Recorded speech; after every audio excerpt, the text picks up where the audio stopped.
মিষ্টি খেলে সবার ডায়াবেটিস হবে না। আপনার যদি ডায়াবেটিস হওয়ার সম্ভাবনা শরীরে তৈরি হয়, মানে ইনসুলিন রেজিস্ট্যান্স তৈরি হয়, আপনার শরীর যদি মিষ্টি যে শরীরের মধ্যে হজম হয়ে গ্লুকোজ তৈরি করছে সেটাকে হ্যান্ডেল করার মতো যথেষ্ট ক্যাপাসিটি না থাকে, তাহলে আপনার ডায়াবেটিস হবে। এটা একটা খুব বড় মিস্টেক। ২ নম্বর হচ্ছে, অনেকে মনে করেন যে এই ডায়াবেটিসের ওষুধ শুরু করব না। ওষুধ শুরু করলে সারা জীবন খেতে হবে আমাকে ওষুধ।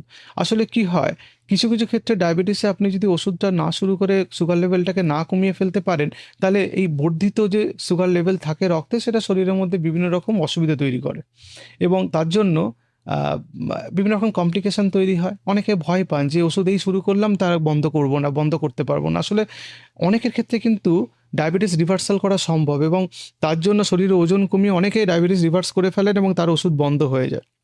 আর একটা খুব কমন মিসকনসেপশন হচ্ছে যে ডায়াবেটিসের ওষুধ খাচ্ছি ভয়ে সুগার টেস্ট করছি না, না, পাছে বেশি আসে। তাহলে খাওয়া দাওয়া যদি বন্ধ হয় বা যেরকম একটু খাওয়া দাওয়ার বেশি চলছে সেটাকে যদি রেকটিফাই করতে হয়, তো অনেকে এটা করেন না। এটা একটা খুব বাজে অভ্যাস আমি বলবো। আর একটা মিসকনসেপশন হচ্ছে যে একবার ডাক্তারের কাছে গেছি, ওষুধ শুরু হয়েছে মানে আর ফলো আপের দরকার নেই, ওষুধটাই চলছে। এরকম অনেক পেশেন্টকে আমরা পাই যে ওষুধ শুরু হয়েছে, একই ওষুধই খাচ্ছেন, অথচ দেখা গেছে সুগার লেভেল কোনো কারণে সম্পূর্ণ নিয়ন্ত্রণে আসেনি। ওষুধের ডোজ মডিফিকেশন করার দরকার ছিল, কিছু পরীক্ষা নিরীক্ষা করার দরকার ছিল, পেশেন্টের ক্লিনিক্যালি দেখার দরকার ছিল, ব্লাড প্রেশার মনিটর করার দরকার ছিল। সেগুলো না করার জন্য হয়তো অর্গান ডিসফাংশন শুরু হয়েছে, কিডনি ডিসফাংশন বা হার্টের কোনো সমস্যা শুরু হয়েছে।